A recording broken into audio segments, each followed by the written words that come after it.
Hello, beautiful people. My name is Marika Gare, and this is the Inspiration Trilogy, a platform for women across the globe to share stories, wisdom, and advice, and just have some meaningful conversations.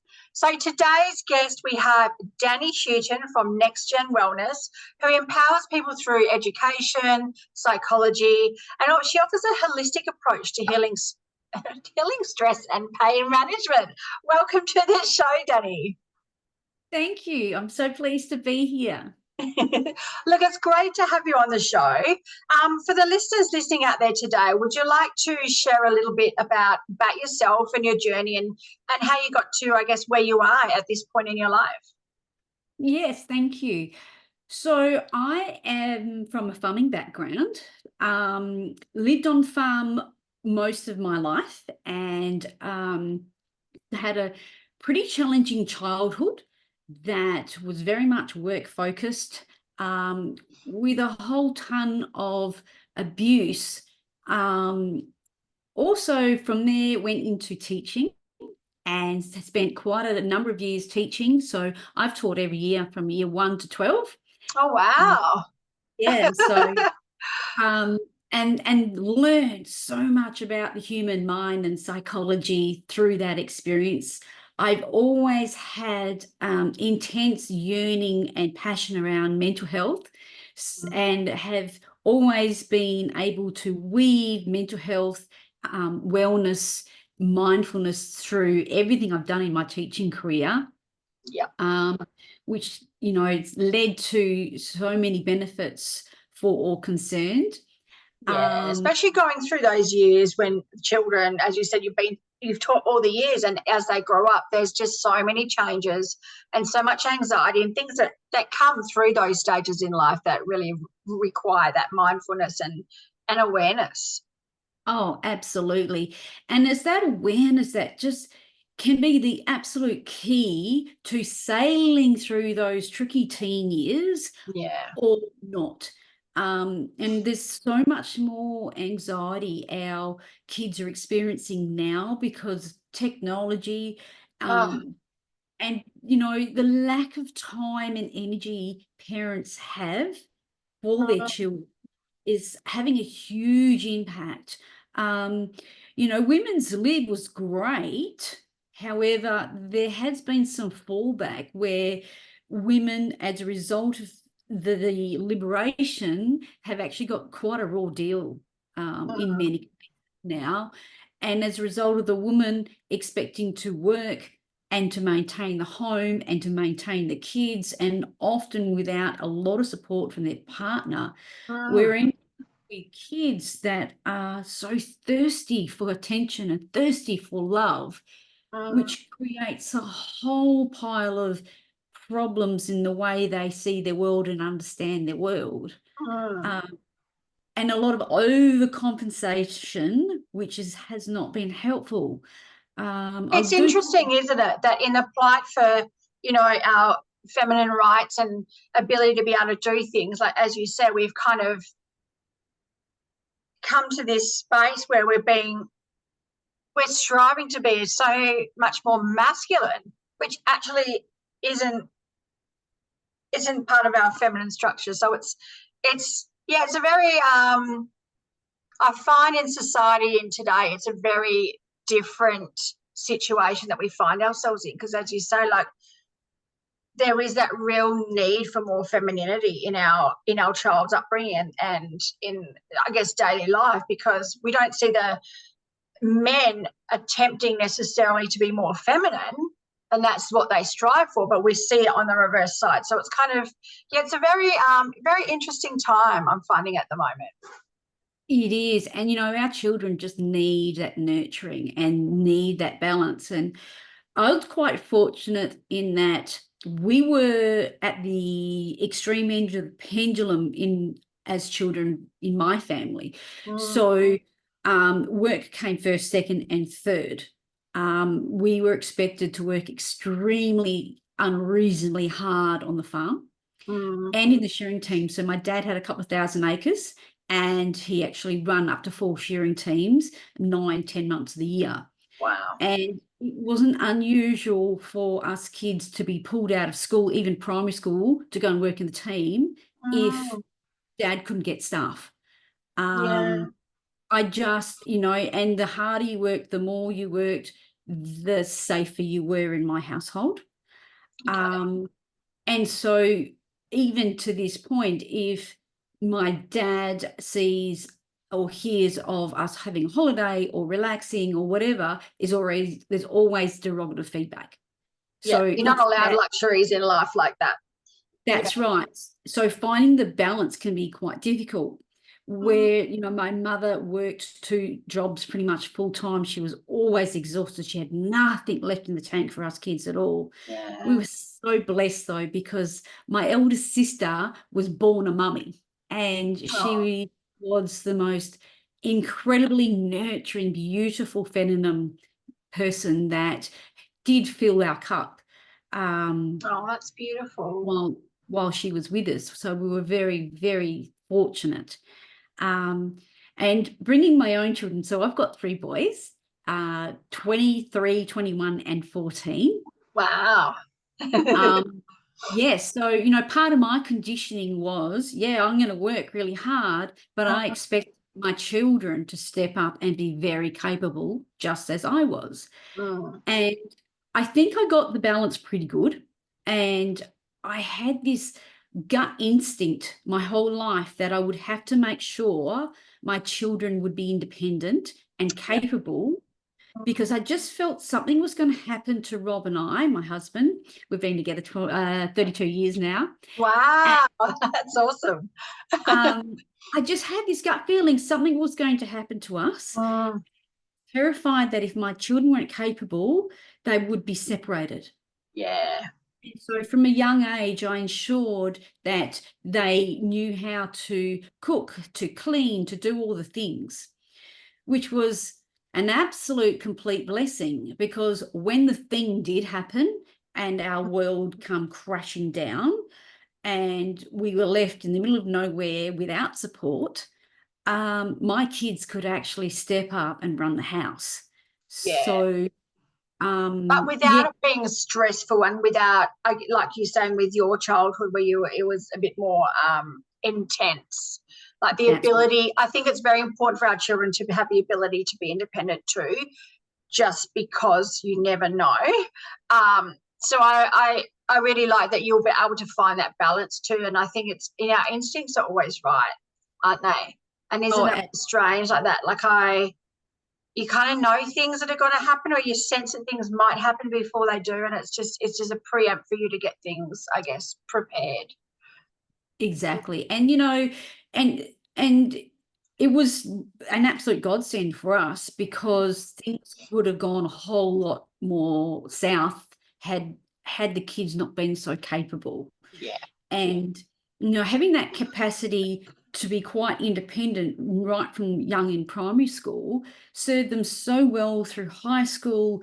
It enabled them to have some struts, particularly when they hit high school and we moved away from the farm and they started to see and compare their lifestyle with their peers, Yeah. and were so shocked to see that these suburban kids didn't cook, didn't clean, didn't know how to wash a floor, didn't have the levels of responsibilities and expectations that they had.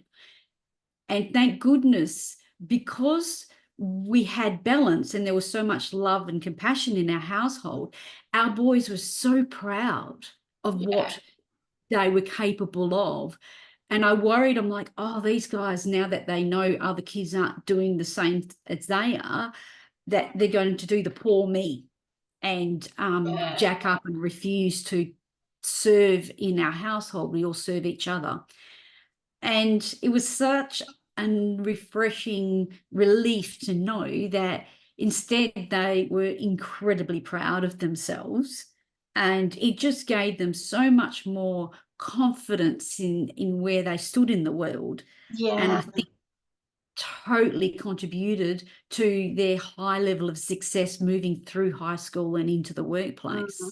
It's so powerful, and I think sometimes parents can underestimate. These days we tend to be so easy on our kids, and oh, we can't do this, and it's all they get it quite easy. But I think it's very important to, I mean, you need to be strict. You don't have to be overly intense and really stress them out with responsibilities and things, but they do need to have that balance. And like you said, like bringing your boys up with the balance of having sort of that structure and pitching in, but also that love and compassion. And it's a beautiful complement to each other to give them that encouragement and that confidence in life. And it's so important, especially with the teenage years and they go out into the world. There's so many things that can come into their path that can really, I guess, shape them or tempt them and things like that. But to have core values and that kind of experience it's really powerful. So it's really important. Yeah, I think where a lot of our teens, I know where a lot of our teens are coming undone is biologically, I believe that we are created to serve the family core unit.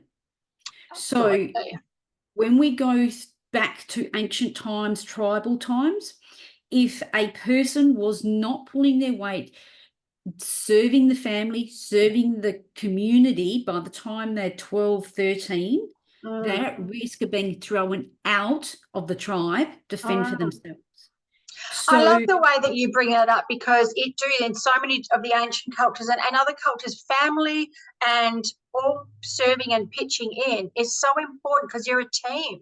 You do it all together. And if someone's lacking off, and that's very disrespectful, and they don't, it's, yeah, I love the way that you've explained that.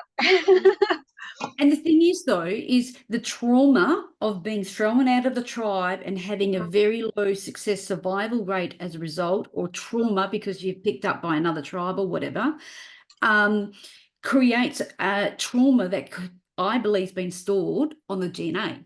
Yeah. So what happens is when kids get to this 10, 11, 12, 13, 14, if they are not actively serving their family and starting to do independent activity like putting the washing in, tidying up their own bedroom, cooking a meal for the family, so they're not serving their family, then that warning signal in their neurology starts beeping.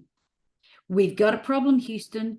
Now, the reality is, I believe their nervous system is getting rattled because they're now at risk of being thrown out of the tribe if you look from a biological side. Yeah. But that's not how our society functions anymore. However, we have still got these old systems within our body. And so anxiety comes up, screaming. And so the child's like, there's something wrong, I don't know what's going on, but I know something's wrong. Now, they don't understand the history of it. So what they do is they go out and they look to see what could be wrong. And if they don't see anything that can make the anxiety make sense, they'll go inside and they'll look for a memory, or they will create drama unconsciously to make that anxiety make sense. So unconsciously, they will be disrespectful to their parents. They'll be rattle the cage with their peers so that they can make sense of these feelings. And then once those feelings are sensible and everything can calm down. Oh, I know what it is. So-and-so's not being very kind, or so-and-so's being unreasonable. I feel better now. I make sense. But they're putting 2 and 2 together and getting 7. If they were just to be actually taking their role in the family and serving in a fair, just manner, and everyone taking a fair piece of the workload, that anxiety wouldn't have come up in the first place.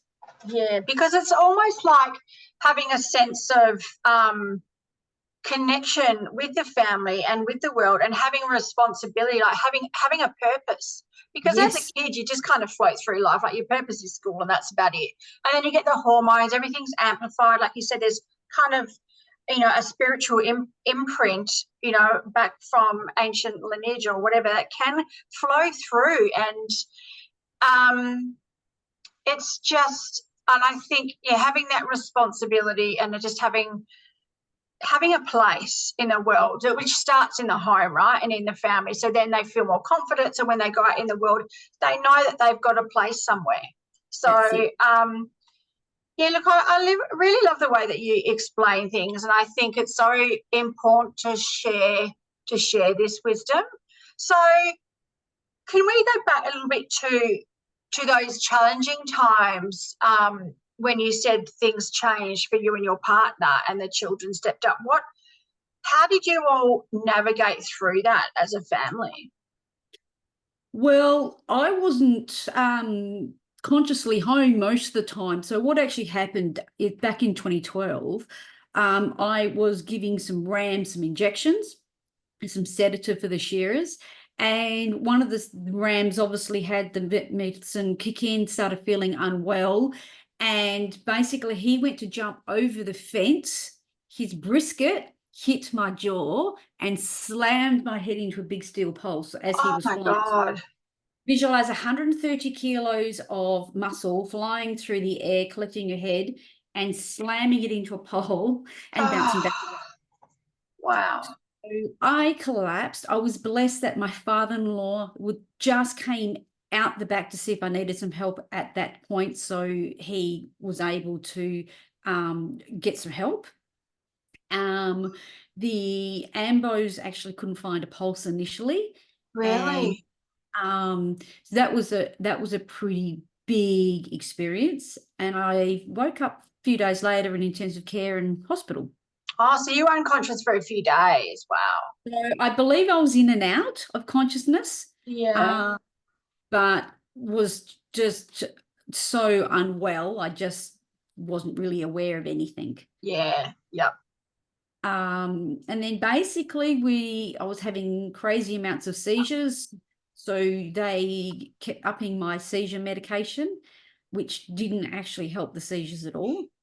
And I was sent home, and look, I don't actually know what information Rob was given. His view is he was just told, go home, suck it up, figure it out for yourself. We don't know what's going to happen. And that's basically was it. So I slept for the first probably 4 months, about 20 hours a day. Wow. So I would get up, have a massive seizure, get put back to bed.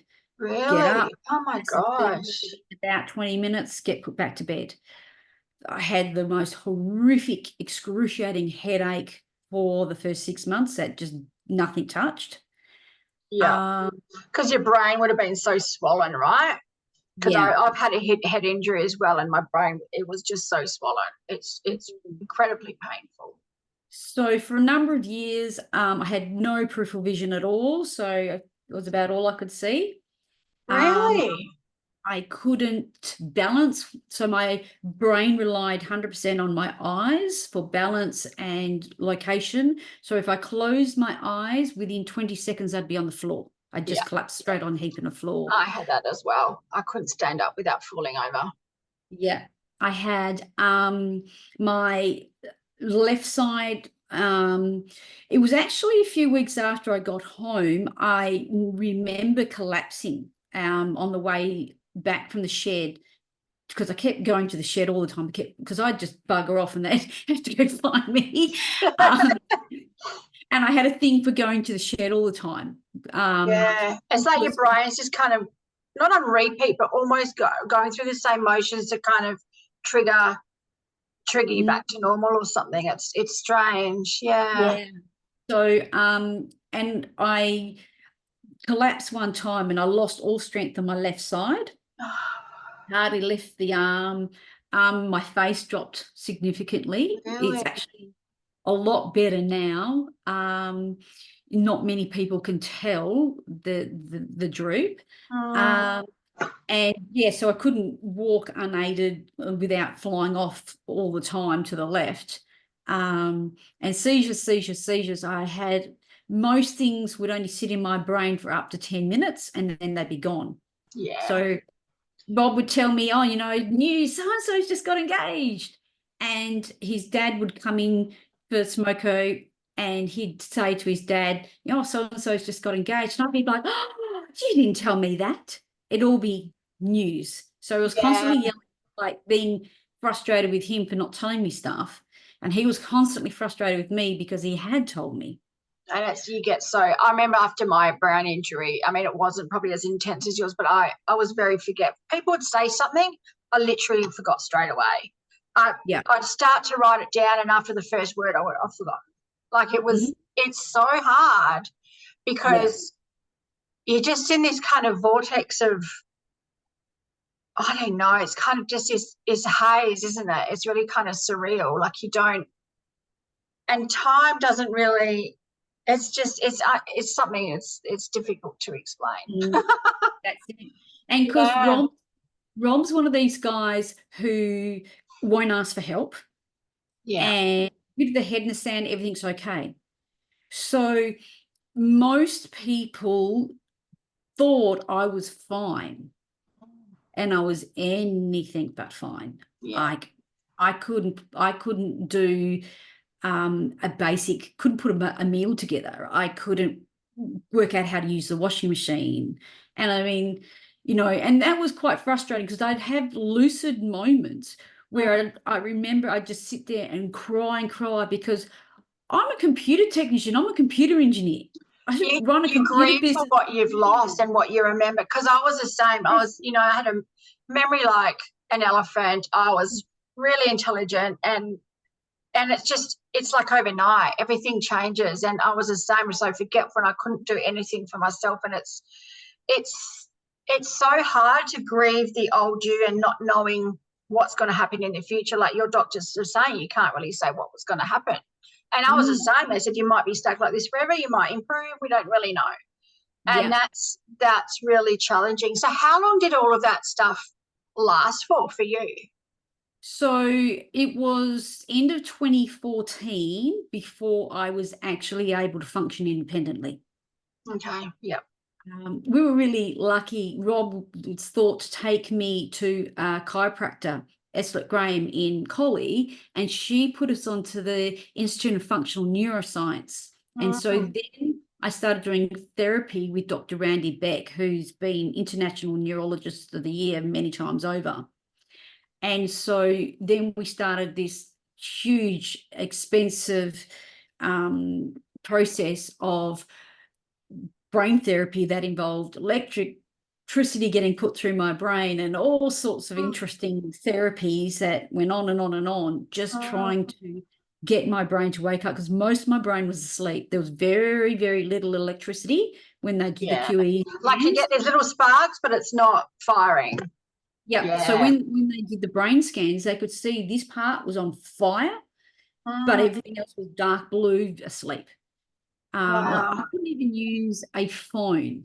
It was probably a good 12 months after the accident before I could spend more than 5 minutes on the phone, because my brain relied so heavily on visual cues that after a minute or two of speaking on the phone, it would sound like they were talking Japanese. I couldn't actually understand what was being said at all. And even sometimes when I was up for an hour or so, I would be having a conversation, but the other person, it just sounded like they're speaking another language. Yeah, it's like your brain can sort of focus for a little while, and then it's like, and I was similar as well. And it's interesting to have a conversation with someone like yourself who's had a similar experience, because it's just so profound, and it's really you just have to learn to be so gentle and kind with yourself.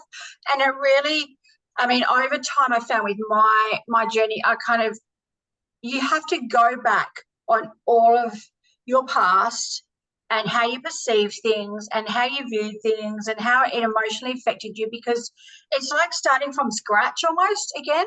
Like you can look through photos and things happen, but it's like, I don't know, you have to relearn parts of yourself, and it's very transformative. And we talked about this previously before we got on the show. So you can play the victim, which is easy to do, especially when you've had so much trauma and it's just frustrating and you're in pain and you just had enough. But when you get to that point where you're like, you know what, you can see the end of the tunnel for that thing. Things start changing, you can start progressing forward, and then you have that opportunity to transform from the victim to, all right, you know, the world's your oyster. You've got an opportunity to start afresh. What are you going to do with it? And it's so empowering. So to be able to share your story and help others. So just moving along to your business. So you use your experience from your accident and your past to empower others. So what does that look like? How do you help people with that?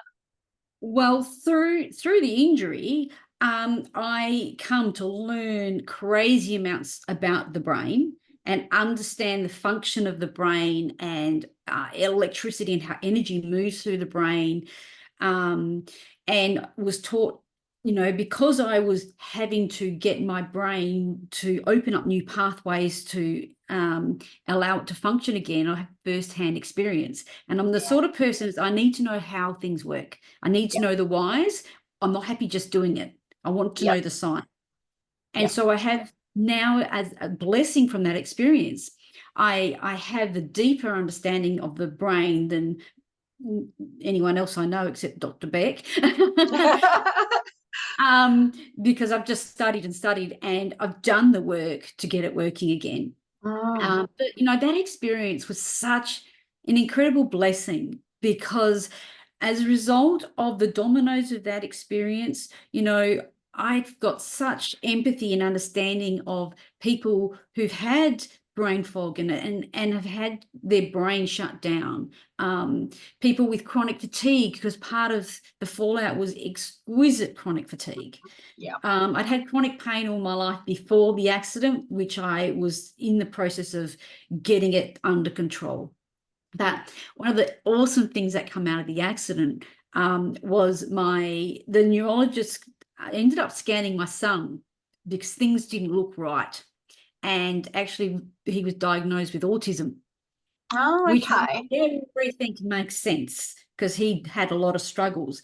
And through the brain scans, we discovered he couldn't read body language at all. And all sorts of neurological things that we had no knowledge of, which enabled us to support him in the way he needed supported. And so that he's ended up having the most wonderful, successful life after that. And I was able to use that information and research and discover what he needed to fill his hole in his bucket.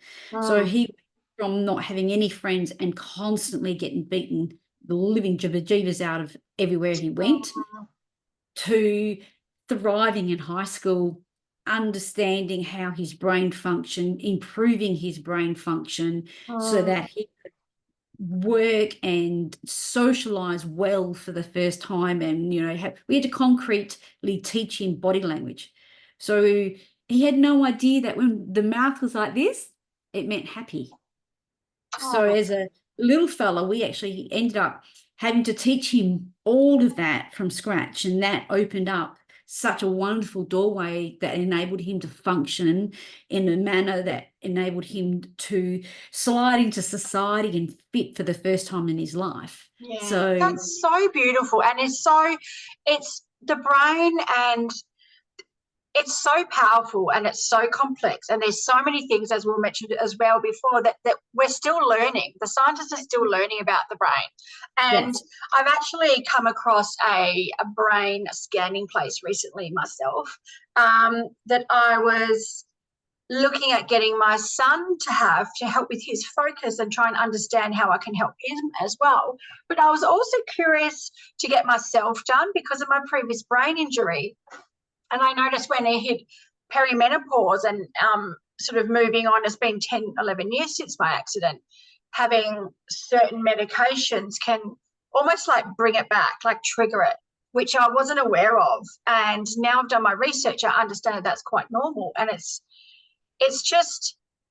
fascinating. It's fascinating, all the things that can happen with the brain, and even so many years after a tragic event or some changes or things like that. So how do you find now, moving on, from your accident and it's been a period of time. Have you had any, how are you finding things now with your development? Do you have any things like I just mentioned that perhaps trigger it or bring it back?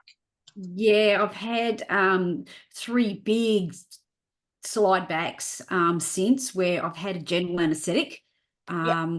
and the general anaesthetic has actually flipped my brain and brought back up a lot of the symptoms, the memory issue, the processing issue, Mm.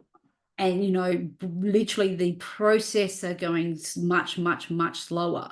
So thankfully, because I have such a good knowledge of energy and how the brain works, I had the tools to recover my mind again. Yeah. One of those tools is infrared therapy. So my progress was extremely slow. We'd spent hundreds of thousands of dollars. And I got put in a trial for laser therapy, a worldwide trial in my brain. And that was when everything shifted and my brain began to wake up. So Wow. infrared therapy is an ancient therapy. It's a natural therapy. The core of it is, in each cell, we've got a mitochondria. It's a little battery. Now, to charge your batteries, you need food, you need water, you need other beings, whether it's animals or people, and you need infrared. Your cells cannot fully charge, your batteries cannot fully charge without it. And so when your cell battery is fully charged, it can function at its best optimally. And if a cell's functioning optimally, then the tissue is, then the organ is, etc. Yeah. So my batteries in my brain were flat for most of my brain. So I couldn't process, I couldn't retrieve memory. Yeah. The infrared made all the difference. So Wow. that was the absolute key to my recovery. Mm. And then a number of years later, my husband had a serious back injury and was on ridiculous amounts of meds and in ridiculous amounts of pain and totally incapacitated. He had 3 radial disc bulges in his spine, and his spine was completely crumbling with arthritis. Oh my gosh. Went from working 7 days a week shearing and farming to 3 years not being able to move or work. Oh my gosh. 2 neurologists told us there's nothing can be done. He'll never work that in heavy duty again. One day, maybe he might be able to do a desk job. That was it. And then my friend introduced us to the infrared cocoon. And so we were desperate. Like, we tried so many different therapies and all the stuff, and nothing had given Rob any relief. Got in this cocoon, and for the first time in like 18 months, he actually had some relief. And we're like, wow, ooh. I've never heard of this infrared cocoon. So then I started studying madly, because my parents used infrared on the shearers when they had back injuries and muscle injuries. So red lamp when I was a kid. And so I started studying infrared and finding out everything there was to find out about it. Because I'm like, I think this is going to be amazing. This is a business opportunity. And so then I come across this study on the infrared therapy in brain injuries. And I'm like, man, that looks like what I did, but I did laser therapy. So I rang up with Dr. Randy Beck and I said, look, this is the story. And he said, no, that is the study you were in. Wow. And he goes, Yeah. you buy that equipment, we'll be able to reduce your meds. Because at the time I was on 8 times the recommended dose of epileptic meds and Oh my still God. I could not walk into the cold section of a supermarket without jackets. If I walked into Sped's shed in summer without a jacket and jeans, I'd be on the floor having a seizure because my nervous system could not tolerate temperature reduction. Wow. Oh my So I gosh. couldn't get goosebumps. So I'd have a seizure straight up. So, yeah, it was on crazy amounts of meds, which were also impacting my brain. So he told me exactly what infrared to get. He said, you've got to go to the manufacturer, you've got to make sure you get these specs because you need it to go through bone. You need to get 10 centimeters into your brain, and we can start reducing your meds if you get that. Wow. So I went through all the equipment, thought, right, I'm going to set up this business. And because, I specialize in helping people with chronic pain and fatigue and stress. It's exhausting. those cells are so depleted. So Mm. we need to start off with actually giving them the energy they need to do the work. Yeah. So that's where the infrared is just such an amazing add-on. So Wow. as a result of infrared, I've been able to cut down from 8 times the recommended dose to 0. Wow. And not only that, but because part of what I do is teach people how to calm the nervous system. A seizure is just an incredibly agitated nervous system that's got too much electricity flying. Mm. Now, I couldn't have goosebumps. I'd have a seizure instead because my nervous system was so rattled. April last year, I went, right, I've got to walk the talk. I'm teaching all my clients how to calm their nervous system, how to energize their cells, how to feel better. So I really need to put this to the test. So I'd been off meds for 12 months. Yep. And I went and had an ice bath. Oh, Which was pretty wow. bloody scary. Everyone was I expecting mean, me that's to. scary at the best of times, but from your past experience of having that, the extreme temperature change, Yeah. that must have been scary for you, not It knowing was, whether it would work. Were you, I mean, well, I was scared, but I was determined that I had to walk the talk. I had to do yeah. the extreme to demonstrate to my clients that I can go from this sensitive that I'd walk out the door and have a seizure. Like my cars, all our vehicles always had jackets and blankets and pants Mm, just in case the temperature dropped.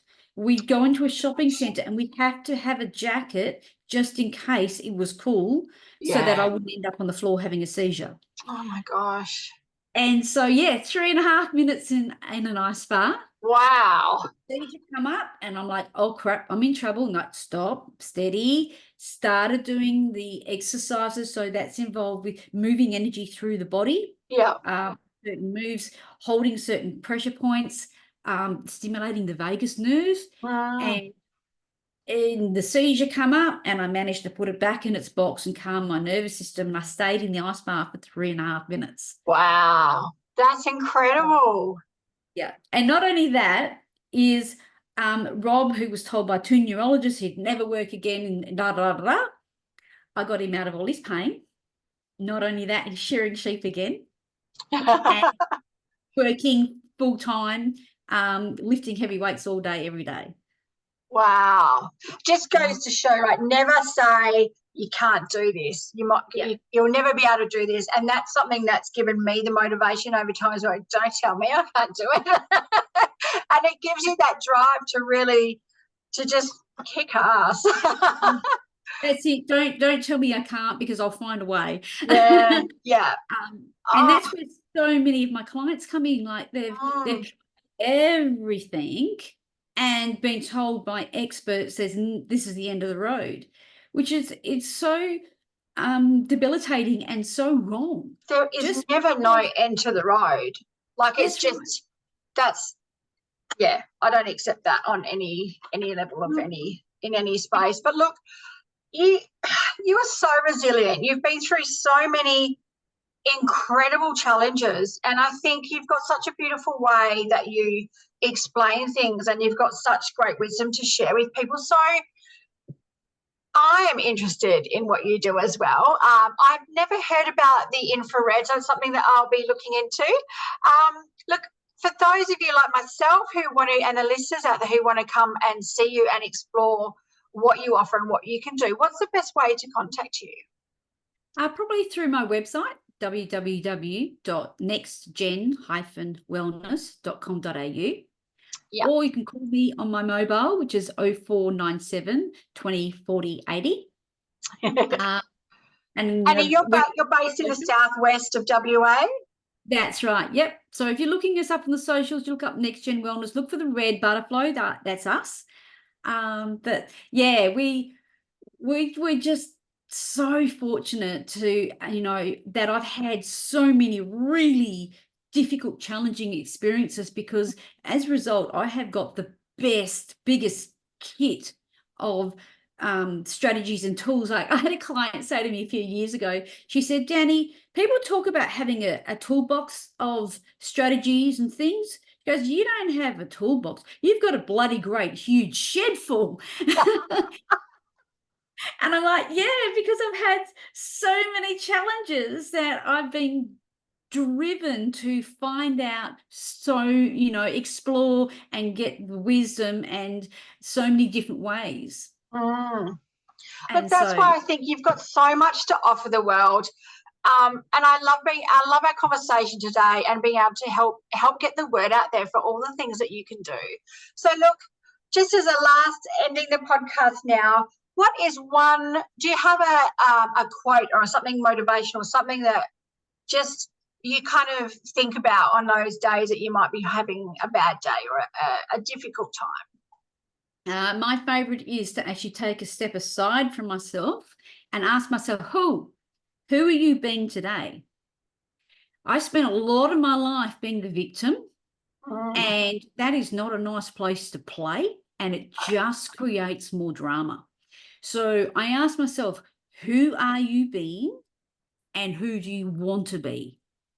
And I choose the hero. I choose to be that uplifting Wonder Woman, and I pick up my sad sorry ass and I stand up and I'll do the Wonder Woman pose in the mirror and just get back on that horse and go, you know what? I am just so, so lucky, right? Yeah. I'm paving the path that I want to walk, and Yeah. I do that. So, and that's a big thing, is actually working out, who are you being and who do you want to be? Do you want to be the Suki Lala victim, or do I want to be Wonder Woman? And Yeah. I was born to be Wonder Woman, and I will be her. Yeah. Oh, look, I love it, and I've loved our conversation. I can't wait to share this with the world. Look, thank you once again for coming on the show, and for all the listeners out there, we will be putting all the information in the bio, and make sure you reach out to Dani. She has got some incredible experience, and just there's so much that she can do to offer you. So thank you once again for being on the show. Thank Bye. you.